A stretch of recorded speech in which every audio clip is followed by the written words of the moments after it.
How was Nebraska? It was Roleplay bercerita tentang Emma yang memiliki suami dan 2 anak yang luar biasa. Namun, Emma juga memiliki kehidupan rahasia sebagai pembunuh bayaran. Suatu hari, Emma dan David suaminya memutuskan untuk memberikan bumbu-bumbu dalam pernikahan mereka dengan cara bermain peran. Saat David memainkan perannya, ia menemukan rahasia gelap sang istri yang ternyata seorang pembunuh bayaran. Dari sinilah cerita dimulai.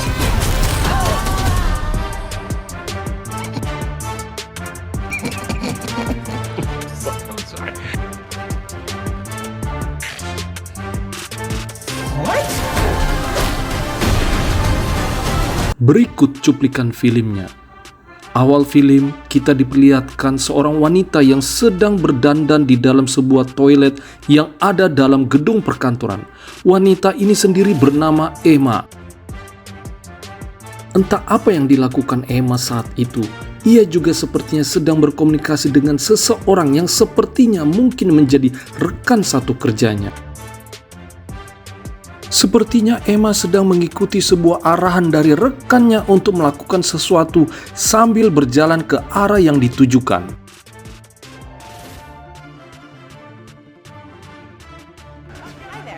Ternyata profesi Emma adalah seorang pembunuh bayaran yang mengerjakan sebuah misi tugas untuk menghabisi nyawa seorang pria. Barulah kita tahu sekarang bahwa Emma sedang melakukan penyamaran dan menggunakan rambut palsu, dan di mana saat itu Emma sedang berganti peran menjadi seorang wanita pada umumnya. Ia pun sepertinya mengenakan kembali cincin pernikahannya. Pada adegan berikutnya, Emma seperti layaknya seorang yang melakukan aktivitas. Dia seperti hendak bergegas dan naik taksi untuk menuju ke suatu tempat.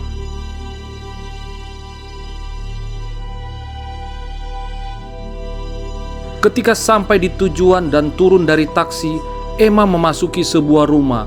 Di situ pula ia disambut seorang gadis kecil yang memeluknya. Rupa-rupanya kehidupan Emma sendiri adalah wanita yang sudah berumah tangga.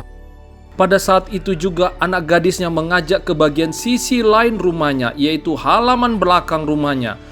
Dan Emma juga menemui sang suami yang bernama David yang sedang memasak barbeque untuk sarapan pagi mereka, dan juga Emma menemui anak laki-lakinya yang pertama. Di pagi hari seperti kebiasaan seorang ibu, Emma menyiapkan sarapan buat anak-anaknya dan bahkan sarapan buat suaminya. Namun sambil memasak, Emma sepertinya menerima telepon dari seseorang yang mungkin hanya dia seorang yang tahu dengan siapa dia berkomunikasi. Sepertinya Emma menerima telepon dari rekan satu timnya. Tanpa curiga, David sang suami menyapa selamat pagi kepada anak-anaknya dan Emma istrinya. Di sisi lain, di seberang telepon, Emma menerima kabar dari rekan satu timnya bahwa ada berita baik dan berita buruk. Rekannya memberitahu bahwa uang hasil kerjanya sudah ditransfer ke rekening, dan ini adalah sebagai berita baiknya. Namun berita buruknya adalah Emma masuk dalam daftar buronan situs gelap para penjahat. Dan informasinya, Emma harus melakukan misi kembali dari salah satu klien. Ini adalah jaminan agar dia bisa dilindungi dari orang-orang yang hendak menangkap atau mencarinya, karena Emma adalah salah satu buronan.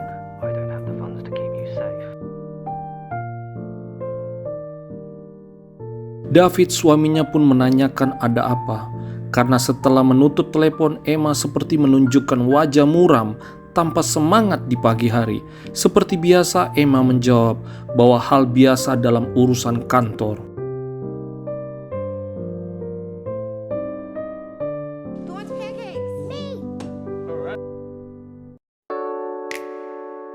Di pagi hari itu di kantornya, David sedang berbincang-bincang dengan rekan kerjanya yang bernama Kev.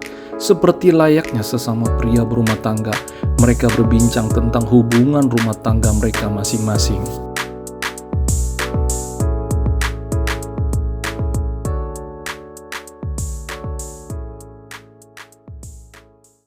no, it is still not okay. Di malam hari, David dan Emma seperti biasa sedang berbicara satu sama lain. David hendak memberikan ide kepada istrinya akan sesuatu, namun Emma mungkin kurang setuju akan pendapat David. Layaknya suami ingin membahagiakan istri, David ingin memberi kejutan kado spesial sebagai kado pernikahan mereka yang sudah lewat. Saat itu Emma belum mengetahui niat baik David. Awalnya kado itu diletakkan di atas bantal, namun David mengurungkan niatnya. Ia pun menyembunyikan kado tersebut di bawah selimut. Saat itu pula Emma melihat David menyembunyikan sesuatu di bawah selimut dan bertanya, "Itu apa?"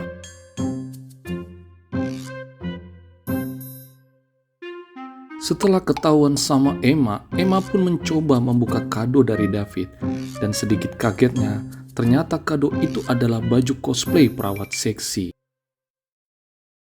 David sepertinya malu sudah ketahuan sama istrinya bahwa hendak memberikan hadiah kado pernikahan mereka dengan kostum perawat seksi. David memberikan alasan kenapa dia menghadiahkan Emma kostum perawat seksi. Ternyata David ingin dalam pernikahan mereka ada variasi dan warna-warna lain yang tidak membosankan dalam rumah tangga mereka. Namun anehnya, bukan menolak, tidak setuju, malah Emma menambahkan ide baru dalam rumah tangga hanya cukup dalam satu malam saja. Seperti keinginan David sedikit variasi yang tidak membosankan. Tanpa diketahui David, Emma sedang merencanakan sesuatu yang unik sekali, yaitu pergi ke hotel berdua, dan idenya lagi Emma ingin mereka sebagai orang lain yang tak saling mengenal dan tanpa sengaja kebetulan bertemu di bar hotel. Sepertinya merencanakan sesuatu bermain peran-peranan. Ada apa dengan Emma? Apakah ini juga berkaitan dengan dunia kerjanya sebagai pembunuh bayaran? Just two strangers meeting in a bar.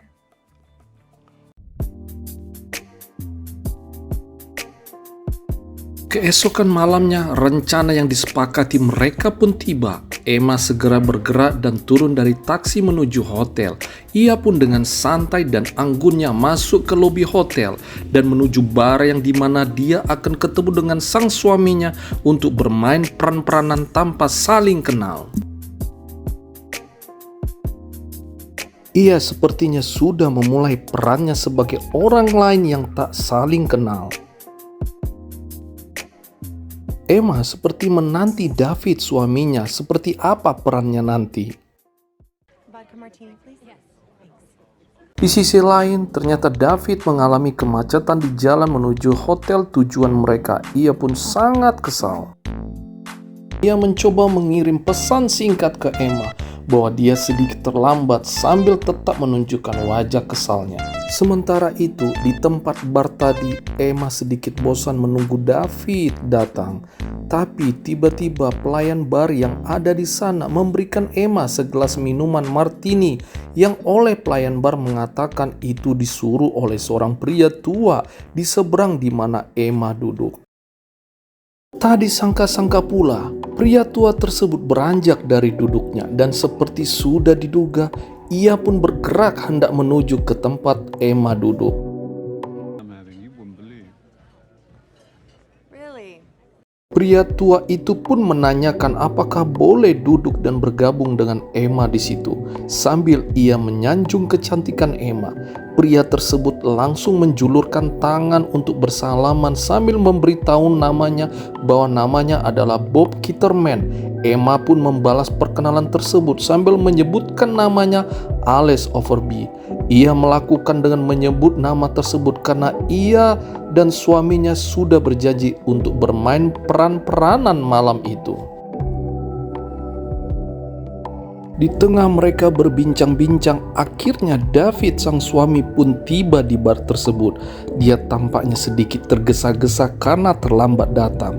Saat Emma dan Bob berbincang, Emma pun tersadar dan sedikit kaget. David pun demikian karena dia melihat Emma sedang berbincang dengan pria tua.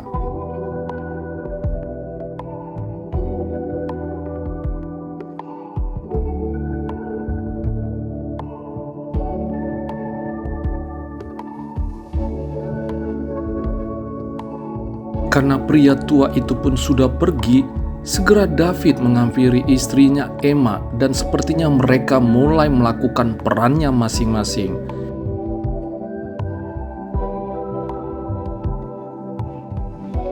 Di sini, David memperkenalkan namanya Jack Dawson dan Emma pun sebaliknya Alice Overby.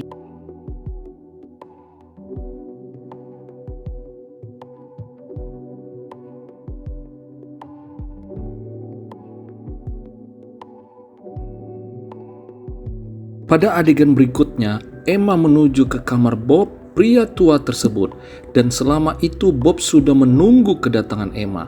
Dan ketika mereka berbincang, barulah kita sadari bahwa Emma dan Bob adalah satu rekan kerja sebagai pembunuh bayaran. Bob sendiri adalah penghubung Emma sekaligus atasannya.